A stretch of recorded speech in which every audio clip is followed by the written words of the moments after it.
Le grand discours, une épreuve crainte de tous les étudiants. Seul, face à un public, il est normal d'avoir les jambes qui flagellent, de transpirer, d'oublier son texte, d'avoir le trac. Avons-nous été préparés à un tel exercice au cours de notre scolarité? Non. C'est pourquoi j'aimerais vous parler du système éducatif français, mais surtout d'une période que vous connaissez tous, le collège. Entre la 6e et la 3e, les élèves suivent des cours dans moult matières. Français, histoire, arts plastiques, musique, géographie. Pourtant, il me semble qu'il manque à cette liste une notion devenue essentielle dans le monde actuel, le théâtre. Pourquoi devoir instaurer cette matière? Pourquoi au collège? Est-ce réellement réalisable? À l'heure actuelle, les jeunes adultes qui arrivent sur le marché du travail ont tous des diplômes et des compétences techniques dans leur domaine. Pourtant, quel que soit le corps de métier exercé, un atout leur fait défaut, la communication. Entre deux personnes, celle choisie sera à coup sûr celle sachant le mieux mettre en valeur ses qualités ou celles de son produit.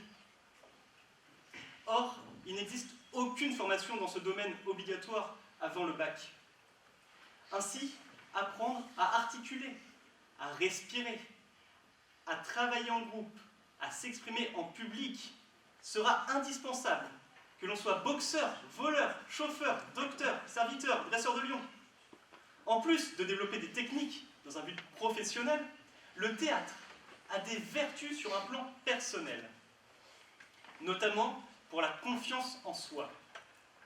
Cette discipline permet de prendre conscience de ses qualités, mais surtout de ses défauts, afin de les surpasser. Tenez, par exemple moi, qui suis devant vous aujourd'hui. Je suis bègue. Il y a 6 ans, je ne pouvais pas aligner 3 mots dans une phrase. Et aujourd'hui, je fais un grand discours. Qu'est-ce qui a changé? 4 années de cours de théâtre. Mais les cours de théâtre, ce n'est pas que être acteur. Lorsque les élèves sont spectateurs, ils étudient les erreurs de leurs camarades, apprenant de celles-ci, afin de toujours s'améliorer. Et puis, comment ne pas enseigner cet art, alors que la France a connu de si grands noms? Molière, Corneille, Ionesco. Car oui, le théâtre est bien un art, puisqu'il regroupe une dizaine de pratiques sous l'appellation art dramatique. L'improvisation, les marionnettes, l'expression scénique. Et puis, même sans y chercher quelque apprentissage, la pratique et l'observation du théâtre sont des activités ludiques qui peuvent séduire tout un chacun. Les plus aptes à découvrir les joies et les plaisirs du théâtre sont les enfants. Il ne faut pas leur imposer trop jeune, car ils risqueraient de ne rien en tirer. Mais il ne faut pas attendre trop longtemps non plus, car les lycéens ne connaissent plus le plaisir de la découverte et de la nouveauté. La meilleure période est donc indubitablement celle du collège. C'est au collège que commencent les relations sérieuses avec autrui. C'est au collège que l'on réfléchit à notre vie future.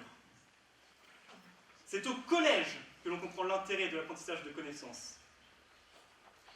Et au collège, le niveau scolaire n'est pas réellement élevé et permet donc aux élèves de s'adonner à des activités plus ludiques. J'ai déjà eu cette discussion avec quelques personnes de mon âge. Celles qui s'opposaient à cette idée avaient toutes le même argument. À leur époque, elles n'auraient pas voulu qu'on leur impose cette matière. Je comprends parfaitement ce point de vue. Cependant, comme je vous l'ai évoqué, le cursus de collège implique tout de même des cours d'art plastique et d'art de la musique. Alors, pourquoi pas l'art dramatique? Il suffirait de rajouter 1 heure de cours par semaine, ce qui n'est pas non plus drastique. Mais si certains trouvent que rajouter des heures serait trop éreintant pour nos collégiens, il est tout à fait possible de pallier à ce problème par une solution toute simple. Art plastique, art de la musique, art dramatique, choisissez-en 2. À l'instar des options en seconde, les collégiens devront choisir quels arts ils désireraient étudier, permettant à chacun de commencer à construire son propre parcours. Et puis, il ne faut pas croire que tout le monde soit réticent à l'instauration de cours de théâtre. Bien au contraire, la majorité des personnes interrogées y étaient favorables. Mais pour les rares détracteurs restants, le contre-argument est que les élèves ayant suivi des cours de théâtre en dehors de l'école sont avantagés. Certes. Cependant, je me dois de rappeler qu'il en est de même pour absolument toutes les matières, sans exception. Les personnes suivant des cours particuliers de maths seront certainement meilleures en maths. Les personnes ayant vécu en Angleterre seront probablement meilleures en anglais. Les personnes suivant des cours de solfège seront indubitablement meilleures en musique. Donc oui, suivre des cours en dehors de l'école dans une matière aide dans cette matière.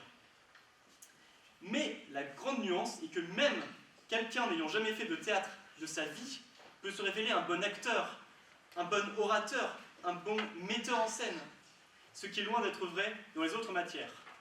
Donc, ce qui semble a priori être un argument contre la mise en place de théâtre se révèle en fait un argument pour, puisqu'il permettrait de repérer des personnes ayant des capacités dans ce domaine afin de les inciter à s'entraîner. Après tout cela, il semble évident que le théâtre devrait être mis sur le devant de la scène au collège, mais aussi dans notre vie de tous les jours. Car comme l'écrivit Shakespeare dans sa pièce Comme il vous plaira, le monde entier est un théâtre, et tous, hommes et femmes, n'en sont que les acteurs. Et notre vie durant, nous jouons plusieurs rôles.